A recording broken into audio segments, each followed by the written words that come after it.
Well, we're back live now on CN Live after that discussion from with George Beebe and Elizabeth Voss and myself. Covered a lot of territory there, but there's more territory to go. We've got three guests that are joining us now live to carry this discussion forward on Russia. In North Carolina, we have Ray McGovern, former Russia analyst at the CIA. And in Northern Connecticut, we have Patrick Lawrence, who is a journalist who worked for the International Herald Tribune in Asia and Hong Kong. I believe you were mostly based, Patrick. He was editor there. He's written for the New Yorker magazine and The Nation. And now he's a contributor to Consortium News, and we're very happy to have him. And joining us, I assume, from the Albany, New York area. Is that correct, Scott? Correct. Scott Ritter. Scott is a former U.S. Marine counterintelligence official, and he was then a member of UNSCOM, which was the first version of the weapons inspection team that went into Iraq following the first Gulf War that was set up by the Security Council. And Ralph Akeas, I remember his boss, because I was at the UN in those days. And Scott is very kind to come and join us today to discuss Russia. And Scott has written a piece about Russia we'll get into. But Ray, I'd like to start with you about Beebe in general. You heard what he had to say. Does he get it for a former CIA guy? From a former CIA guy? Well, I was pleasantly surprised that he was as candid as he was. He seemed to be agreeing with a lot of what you said, a lot of what others have said. And what bothered me a little was, he's still stuck in this kind of, well, maybe it's this or maybe it's that. And but don't forget, the Russians are at least equally responsible for this, even if it's like a U.S. coup on the Maidan in Kiev, Russia is at least equally responsible. It was all this kind of business about, well, at the end, which would be freshest in the mind of people watching, at the end he said something like, "Oh, yeah, what Russia is doing is defensive, but you have to remember that they see their whole shtick, their whole existence as depending on being a great power. And so if they're not a great power, that's an existential problem. And so, well, what does that mean? That means that when you're working in the government, you got to lean forward. And when the predominant attitude is, Russia is trying to reassert its great power status, trying to get as powerful as the old Soviet Union, it's a little bit disheartening to see a person who clearly knows which end is up and agrees with most of the things that most of us think, really unable to say the Russian is adnaka. However, However, the Russians can't be exculpated for this because they're partly responsible. Well, there's certain things that they're not partly responsible for, but the ingrained attitude in Washington is that you have to blame them at least equally if you can, and at least mention that it's not the U.S. who's solely responsible for these indignities, but it is indeed Russia. So those were my general thoughts. I'd be happy to consult my notes on more particular things he said or consult my memory. But by and large, I was encouraged. And I'm wondering where he's been for the last couple of years. I mean, although was it 2004 to 2008? What's he been doing since then? I mean, his voice would have been very helpful saying the things that he said today. Indeed, and he discussed about whether officials were true believers or whether they, in fact, had a cynical view. Sounds like he knew what was going on all along, or unless he had some kind of epiphany recently. Patrick, when we were chatting before, you used a very spicy term to describe what you thought of his analysis. Could you expound on that, please? Happy to. I don't think I'm quite so forgiving as Mr. McGovern. I found him at every crucial turn an apologist, right? Apologetic for American conduct. And as Ray said, we always must, in Beebe's view, it always must land at joint responsibility, et cetera, okay? I liked what he said about the nature of the government in Russia in the 90s after the Soviet Union fell. He had the take there, pretty good, dysfunctional. But I was quite shocked to hear him say, we didn't expect that. We really thought we were going in there to make Russia a gleaming free market democracy, right? I really do have trouble with these sorts of thoughts. And at every crucial turn, Ukraine, Georgia, he was apologetic, right? And one of the big ones for me was when he was discussing the international order and picking apart whether we were entering an era where there had to be rules. He acknowledged this. I was refreshed, right? That was good, right? He understands that the world is changing. You don't get that thought very often out of Washington. But then he said, it really is a question whether we have to start conforming to these rules or not. That was kind of a neck snapper for me, right? So essentially, this fellow is a kind of neo-exceptionalist, okay? And if there's one thing we Americans have to let go of, it's this died in us notion of ourselves as exceptions in the global context. It's the wellspring of most of our mistakes, right? And on that point, I just thought, this guy is probably quite reflective of the thinking in Washington, and that depressed me. You get the impression that people in Washington are willing to think things through, but they will never depart from the basics. Do you see what I mean? Right? They will never exit the presumptions we have carried forward since bloody 1630. Okay, and that's our problem, and it's the world's problem at this point. Well, you're right, and you wonder about this guy because he seems definitely to be straddling two sides here. He's one foot outside the establishment where he's trying to make his mark, but the other foot seems very firmly planted in it. And I wonder whether he just doesn't want to alienate himself from the Washington establishment, where he seems to think that he needs to depend on in order to carry on with this phase of his career, which is an analyst and a writer. And I don't get that, because he should be independent right now. It would seem that he would be able to go all the way. I don't give him the excuse, I don't know if you agree, Scott, that he doesn't fully understand all of these things. And that he's just feels he can only go so far, but he's very consciously going to the edge and then pulling himself back. Yeah, I get that too. Scott, what was your impression? Well, I mean, first of all, we have to understand who he is and what he is. Ray knows this. He's a CIA-trained analyst. That doesn't happen by happenstance. He was recruited. He was interviewed. There was a bunch of people that listened to him expound on, his knowledge of all things Soviet/Russia, and they approved of it. And then he went through a training program, and then he spent a career adapting to the CIA way of doing business. That's ingrained in him. That's his approach.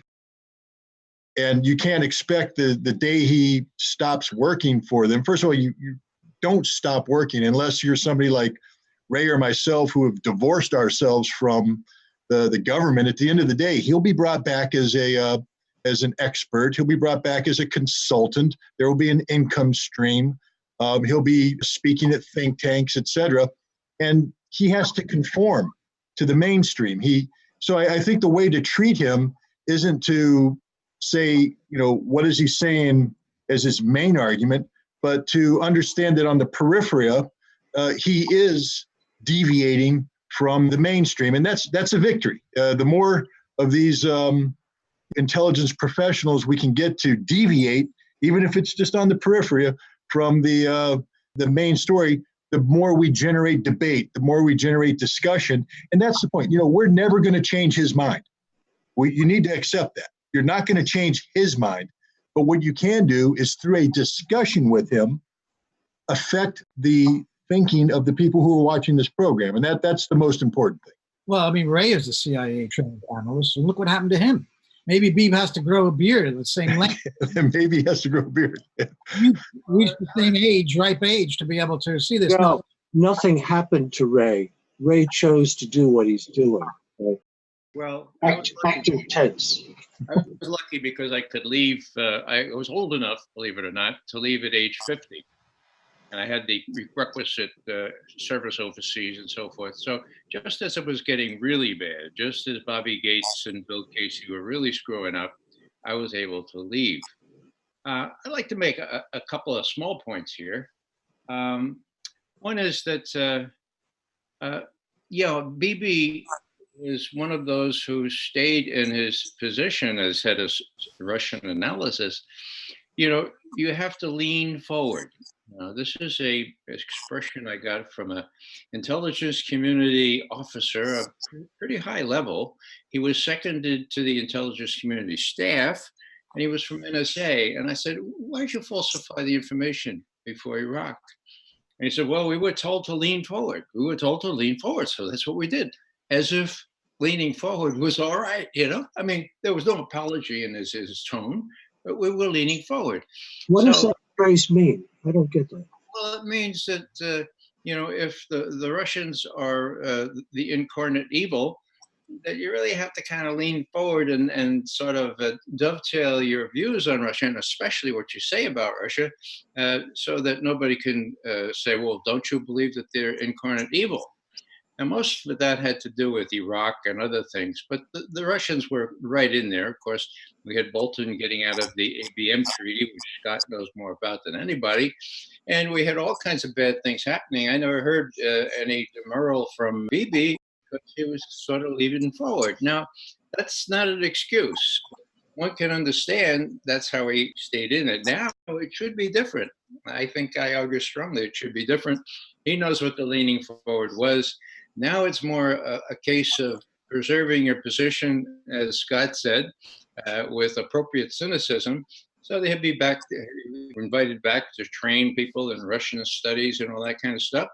And you'll have an income stream, as Scott so artfully put it. So he's part of the establishment, and he can't simply answer your question, Joe, and say, yeah, there was a coup in the Maidan, and the Russians weren't responsible for that anyway. You just can't say that. None of the Russians, So that's how I see it. It's an unfortunate thing. But I guess if you want to accentuate the positive, as I think Scott was doing, he made a step. I think we ought to reach out to him. I think we ought to say, well, all right, now you say it pretty much the way we do. Now, haven't you looked at the evidence on RussiaGate? Don't you think that's important? How can you sit back and say, well, I'm not sure, whether the Russian, how can you justify that? You're supposed to be head of Russian analysis. You've had a lot of reading to do over the last 8 years. What do you really think? I mean, it's not okay to say, well, I don't know, there's a lot of stories. A lot of people believe this, other people believe that. I think we need to strengthen the back of these folks and make sure we hold them accountable. Very, very spongy he was on that point. Yeah.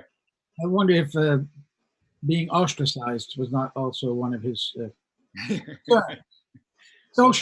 socially here in the U.S. and Washington in particular. You have to hold certain views, and he's going outside the conventional wisdom a bit. And as you say, that's welcome. Patrick, I want to move to. I would like to ask Scott too about the ABM now that I know you know more than anybody else. But I wanted to bring up Patrick's article that he did in Consortium News a couple of days ago. And he was focusing on some remarks that I didn't think got a lot of play in the U.S. media, which were made by Emmanuel Macron at the G7 summit, which he seemed to be coming out and saying, well, one of two things, that, we really got to get along with the Russians because European economic, especially in Germany, economy is dependent on a good relationship. But others are interpreting also as this Kissinger view that 30 years ago he said we had to split China off from Russia, and he apparently said 30 years from now we've got to do the opposite. So we've got to split Russia off from China. So I was wondering, Patrick, if you could just explain, in your piece you raised the question whether we maybe have seen the worst of this new Cold War, is there a possibility that there's a change in thinking in the establishment on Russia? So tell us what you said in this article. You put two questions. Have we seen the worst of it? I can't rule on that. I kind of doubt it. But Macron was quite interesting, and these remarks were very candid. The big one was the era of Western hegemony. We are living through the end of Western hegemony. That's a rather large thought, right? I mean, I've had it for quite a long time. I imagine everybody on this program has, But chronology is interesting here. He actually delivered that speech to a group of European ambassadors immediately after G7, immediately after Biarritz, back in Paris. Now, why do I mention that? Because he huddled with Trump in Biarritz. It was in Biarritz that Trump said, maybe we can throw a lifeline, a line of credit to Iran, right? It was in Biarritz that Trump said, I think we should have Russia back into the G7 and make it the G8 again. So that was the noise in Biarritz. And I think what Macron said reflected his conversations with Trump. And I suspect we cannot know. So much of statecraft now is submerged, right? It's rather hard to write about it sometimes, right? We cannot know exactly what was said, but there's a strong suggestion that he had dispensations from Trump, right? That's how I read it. And I've also heard since then that it's quite questionable whether President Putin would take an interest in rejoining the G7 and making it a reconstituted G8. He has remarked, it really doesn't mean that much as long as China and India are not part of it. It's a rather interesting point to consider, right? But Macron, in European politics, Macron is somewhat of a lightweight, okay?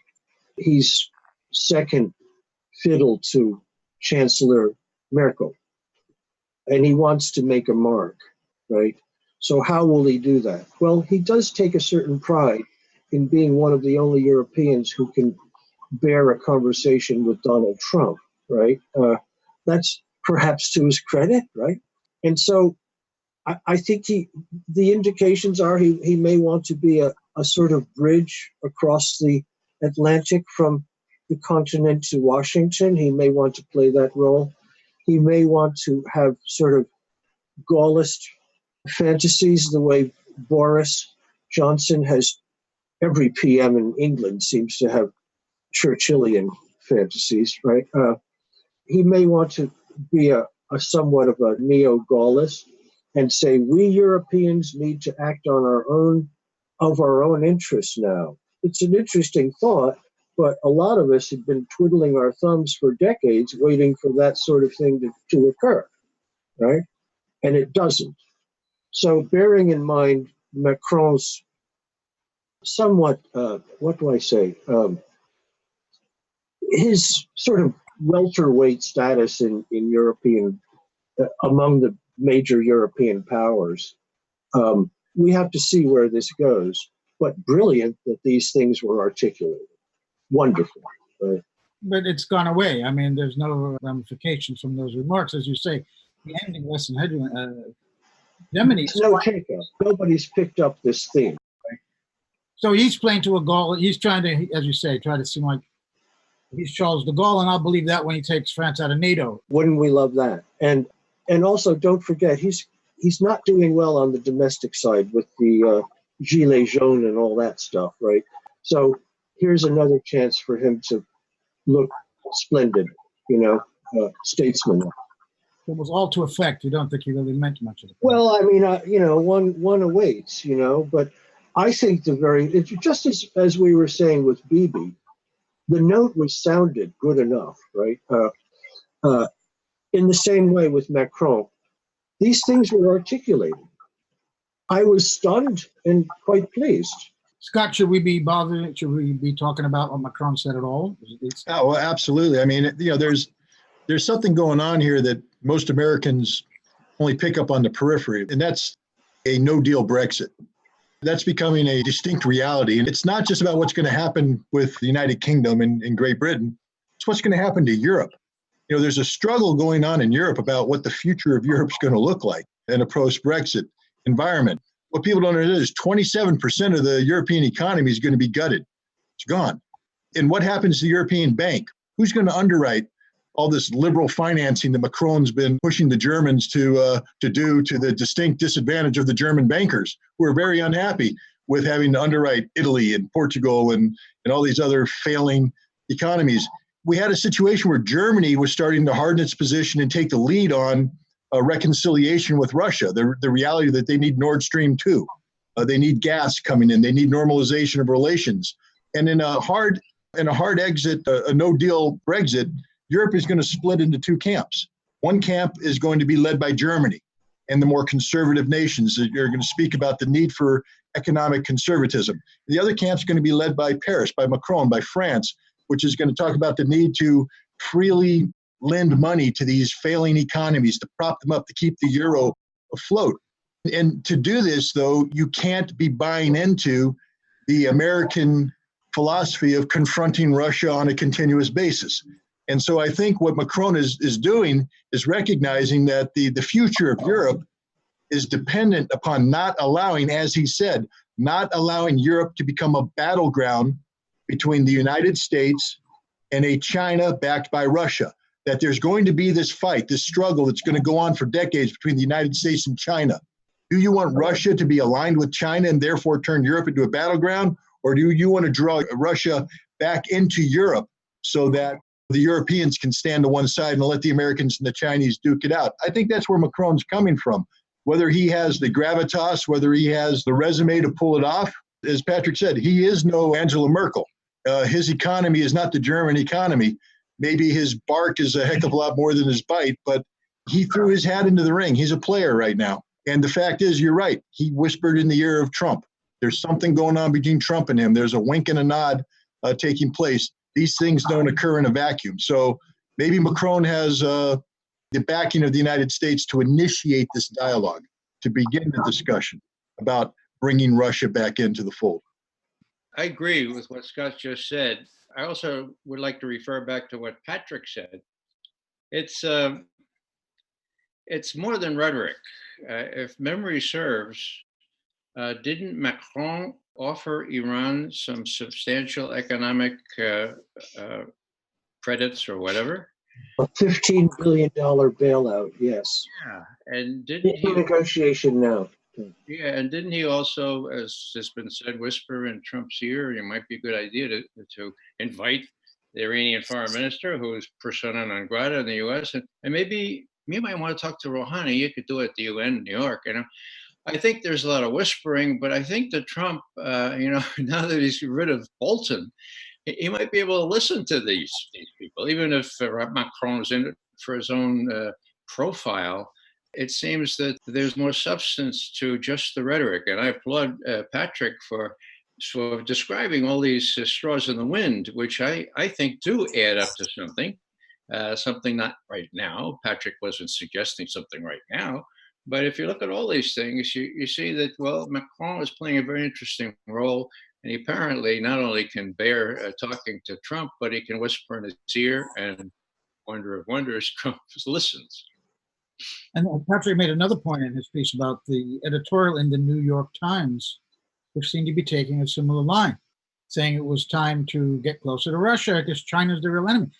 I mean, I hadn't read that editorial. I was a bit surprised by that. Patrick, is this part of what we're seeing?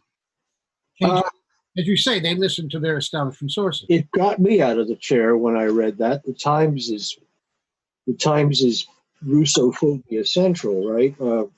RussiaGate central too, I might add, right? Well, it was. So, the question became, it was a very directly worded editorial. And if you know the Times, I worked there at one point. If you know how the paper works and thinks, there's a reason why these things appear. And as I said in the column, quite notable, it was a lead editorial. That suggests to me that Times upper management, publisher's office, executive editor's office, have been conferring in Washington. That sort of thing doesn't slip out by happenstance. In the news columns, you may note, it is still droning on about Russia as our number one problem and so on and so forth. But that editorial still stands, right? It's very interesting that way. And what I say about the Times, my take on how that editorial landed there is well supported in the histories of the paper and the histories of the CIA and so on and so forth. One of the Sulzbergers, I think it was Arthur Hayes, back in the 50s or 60s, he was the publisher, was actually a CIA operative.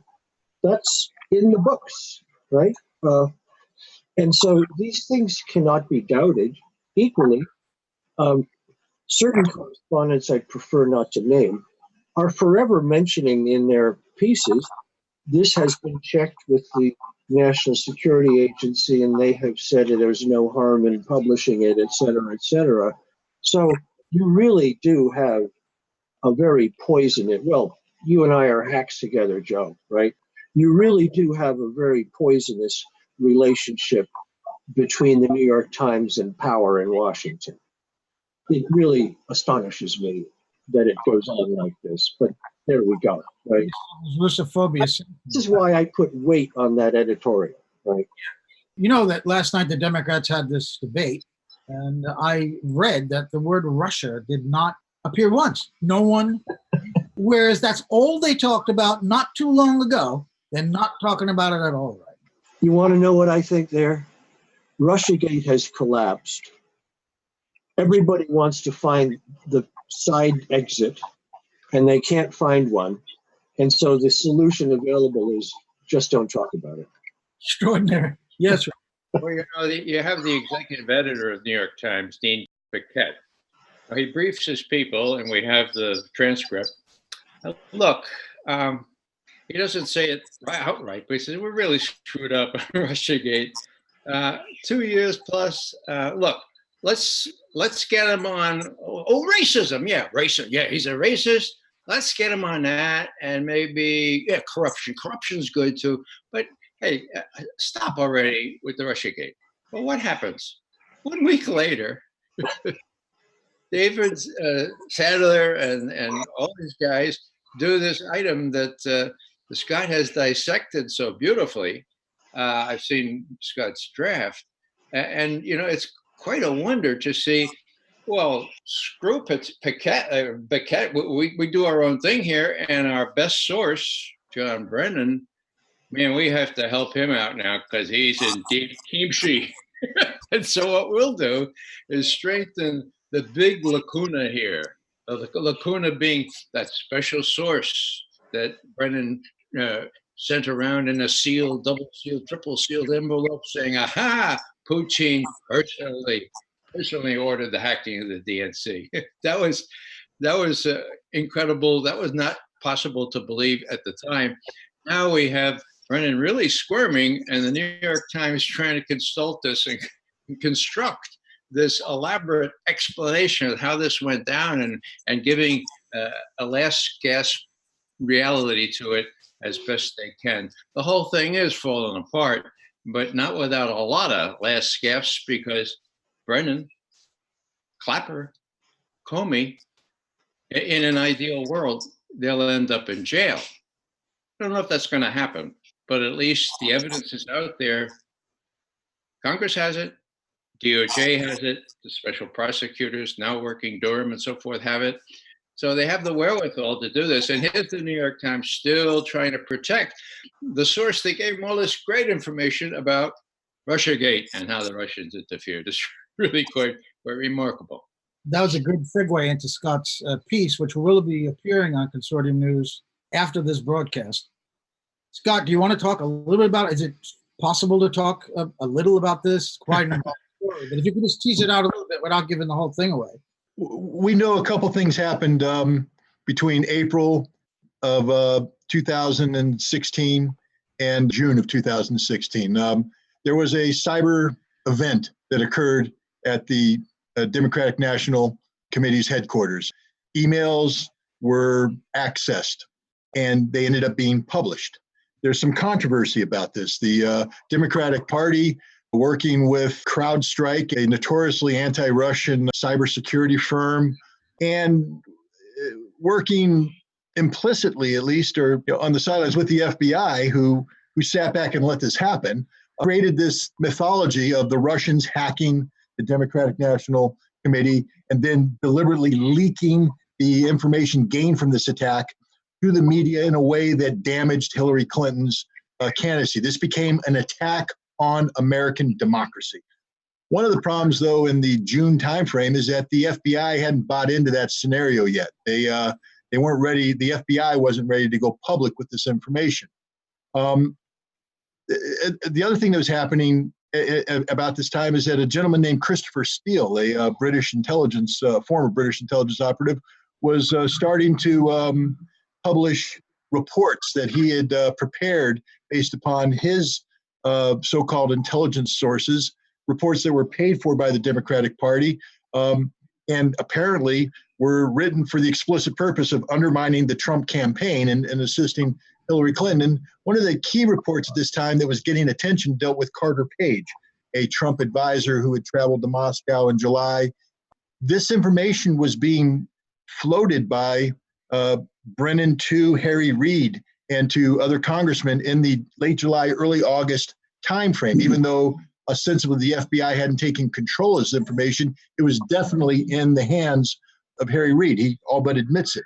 But even that doesn't have enough bite. Something has to happen. Suddenly, John Brennan comes up with, there's a third piece of information too. The NSA was floating this SIGINT report that alluded to the Russians being involved and perhaps Putin calling the shots. But the NSA, National Security Agency, was backing off from this report. So you didn't have enough to get your teeth into it until Brennan suddenly showed up with this white envelope. The envelope contained an intelligence report from a human source. Not just any human source, the most secret human source in the world, apparently. So secret that John Brennan had to take personal control of this source. He pulled it out of the CIA apparatus responsible for dealing with this. In this case, the Europe and Eurasian Mission Center. It's something that was new, that came up in 2015, that brought together the former Directorate of Operations, the clandestine side, who recruits human intelligence assets, and the Directorate of Intelligence, the analytical side, and brought them together in a joint effort to effectively manage the Russian intelligence problem.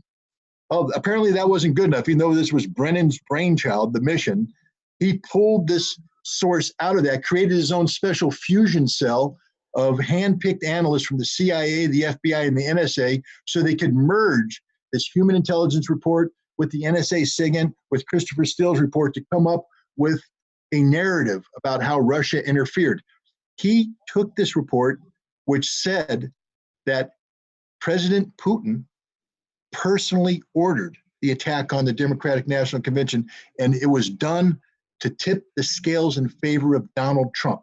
He took this report straight to the president. Now, Ray knows you don't get information in front of the president by accident, not if you're the CIA. There's a document called the Presidential Daily Brief. And it's not just a document, it's a system. It's a way of doing business. Information that makes it to the brief is vetted very carefully. You just don't throw any information in front of the president. And for this human source to have been briefed to the president using the daily brief methodology, it probably wouldn't have made it, because there are some problems with this human source. There was, first of all, and again, Ray knows this.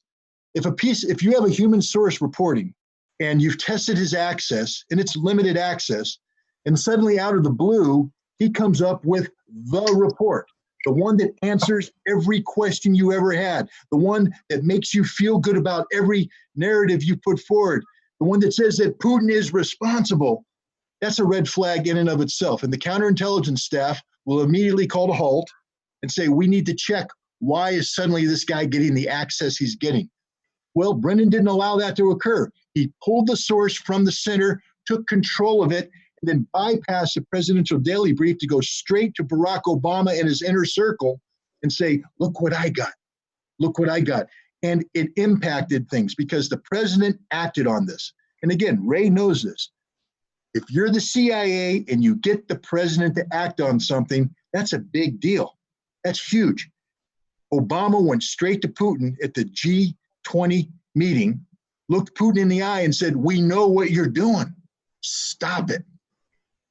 I think Putin was feeling pretty good at that point in time, because I don't want to give away the farm, but there's part of me that says there's a reason why this counterintelligence community raised a red flag. And that might be that this report wasn't everything that John Brennan and the CIA purported to be. And now today, in this post-Mueller environment, we have Attorney General Barr launching an investigation into this very report, as he recognizes that that is the genesis moment. This report began the process of the politicization of intelligence to interfere with the electoral processes of the United States of America.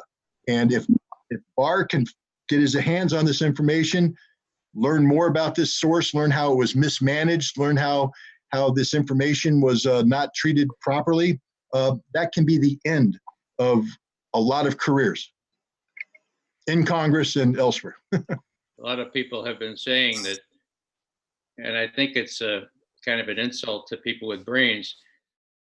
They say that John Brennan was the brains behind this whole RussiaGate. You know, when he gave that report to Harry Reid, he said, "Harry, the FBI needs to know about this. What are you going to do?" And Harry Reid dutifully went right to the FBI and said, "Oh, why aren't you looking into that?" And the FBI was already pre-alerted, because Brennan and Comey and Clapper are all working from the same script. So yeah, my notion, just to finish up a little comment on this, is that Brennan, when he took control of this, he still had to go through, the requirements people. And so he says to one of the handlers of Smolyanko, he says, "Now, we need to know how deeply involved Putin personally was in interfering. We need to ask him that." Now, if I'm Smolyanko, and I'm reading the Western as well as the Eastern press, I know that Brennan's way out on a limb, and others too, saying, "Oh, this is Putin. Nobody would authorize this except Putin." And so he knows the right answer to give.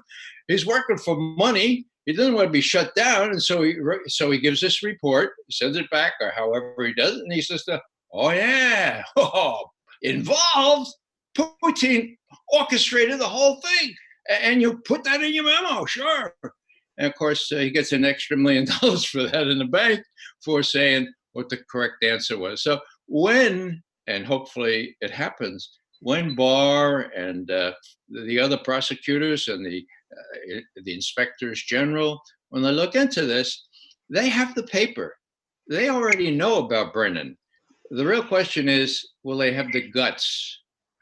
Will they have the courage to cross the intelligence agencies? Now, 1 week before they briefed President-elect Trump, Chuck Schumer was on Rachel Maddow. And so this is the 3rd of January, 2017. They briefed the president on the 6th of January. Now, Chuck has this to say. He says, "Rachel, I used to think Trump was a pretty bright guy, but smart businessman, but he's done something really, really foolish." And she said, "Oh, what would that be, Chuck?" And Chuck said, "Well, he's crossed the intelligence community, and they have 6 ways from Sunday to get back at you. So I don't know what he's doing, but he's doing something really very foolish." Now, you can be sure that Trump's people briefed him on that. You can be sure they read it. Well, hopefully they read it as, this kind of warning. You don't come into Washington green and confront the intelligence agencies.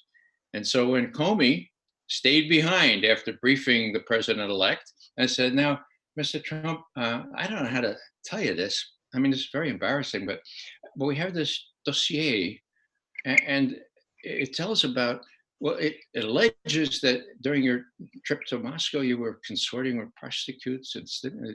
It's really awful. Here's a couple excerpts from it. We just want to let you know that it's out there. It could be hit the press, And Trump is green. He doesn't know Washington. He doesn't know that FBI directors do that to every incoming president. So he says, "My God, I didn't do this. I didn't do this." And it now has come out that Comey was trying to see whether he'd admit it or say something stupid. But Trump says, "No, I didn't admit it." So a couple months later, when Trump fires Comey, what does he say? I fired him because of this Russia thing. Now, everybody interprets that as because he was trying to cover up his collusion with Russia. No, it wasn't that. It was this incredible confrontation where Comey stayed behind. The others went. He said, "Now, Mr. President, just so you know, we don't know. Well, it's not verified, but this is really scurrilous. Just so you know, okay." So you have Chuck Schumer on the 3rd. You have Comey on the 6th. No wonder when the president finally took the oath of office, he had gotten the message and knew that he had to pay defense for at least 2 years. Now, maybe the people advising him, like Barr, will have the guts to pursue this because the paper trail is there. Last thing I'll say is the reason the paper trail is there is because they were sure Hillary was going to win. And you have Comey himself saying that in his book, and I quote, "I was operating in an environment where I was sure that Hillary Clinton would be the next president of the United States, period," end quote. Why do a paper? Why hide the paper trail? She's in like Flint, so to speak. So you take all kinds of. You don't do tradecraft. You don't do due diligence. You just let it all hang out there. That paper is available now to the prosecutor Durham, to the IGs and so forth. So the question really will be whether the president will put down the deep state with the evidence he has, or whether he'll choose, as he has in the past, kind of morning, we're going to release all the rest of the intelligence from the CIA on the JFK assassination. Morning, 10 o'clock. Afternoon, 3:30. Change what I said this morning. The CIA and the FBI say we can't release that. We'll look at it again in 6 months. What happens in 6 months? Nada, nothing, nichevo. So it's really going to hit the fan now, and whether the fan shows these people up for what they are really depends on the courage and the cojones of the people in charge, namely Trump and Barr. Trump and Barr have a huge problem right now, Ray. You know that if you've recruited a human intelligence asset, we keep calling it recruitment. It's an employment contract. It's a contract between the CIA and the employee, the recruit. It's a contract for services rendered. You get paid this money for doing this job. Now, that money is held in escrow until the time comes when you come out of the cold, you come home, etc. But before you get that money, you got to go through an extremely detailed debriefing. They have to confirm that, in fact, you carried out in good faith the contract, the deal. They're going to polygraph you. They're going to run through each report. They're going to scrub everything. It takes a long time. And then and only then do they go, good job, here's your money, go live a good life. We're going to turn you over to the resettlement people, give you a new name, a new ID, some disguises, and you're going to come into the farm every once in a while and brief people. But, you did a good job. Now go live as somebody that nobody will ever know again. But what happens if you're this great asset who just delivered the report, the most important report ever delivered by a human asset in the history of the United States, because this one proves that the Russian president attacked the United States, ordered an attack. What happens when that source gets fired by the Russian government? And then when the CIA says, oh my God, you got fired, you have to leave now. They're going to arrest you and put you on trial. We're going to execute the exfiltration plan. And he goes, no, I'm not leaving. And then he doesn't get arrested. Not only does he not get arrested, he's allowed to wander the streets. He's allowed to take his passport. He's allowed to take his family. He's allowed to take his bank account and go on vacation in Montenegro and then disappear. Now, if you're a CIA counterintelligence person, the moment he got fired, you issue a burn notice. You know that's what they do. You know they would issue a burn notice immediately and say, never use this information again until we find out what's going on. But they couldn't issue a burn notice. Why? Because while this was happening, the intelligence community was preparing their assessment. Not a real assessment, a fake assessment, the one that wasn't done by a national intelligence officer, the one that wasn't done by the National Intelligence Council, the one that wasn't coordinated with the mission center, the one that John Brennan and Clapper were cooking up with their handful of analysts, that was built on one piece of information. The information that said Putin ordered this. Right. You couldn't burn that, because if you burned that, you had no assessment. And that was the assessment ordered by Barack Obama to be finished prior to Donald Trump being sworn in as president. This is the problem they have. Information will not pass any smell test. May I interject here briefly? I would love to put what Scott Ritter just said against George Beebe's description of people in Washington as believing the things they say, and they are not cynically constructing narratives that they know are not true, right? Think about what Ritter just said in the context of Beebe's remark. To be fair to Beebe, he did say he didn't think it was centralized. He did not think that this hack came from the president of Russia. He did say that as well. He did. I don't know what he knows, but he also said that. I think we guys are going to leave it there. I think we got our appetites whetted just a little bit to read Scott Ritter's piece that will be appearing in Consortium News. Log on, it'll be up all weekend. It is more extraordinary than what he's given us tonight. I really want to thank you guys. This was really quite a discussion. Ray McGovern, Patrick Lawrence, and Scott Ritter. Thanks so much for joining us at CN Live. Thank you very much.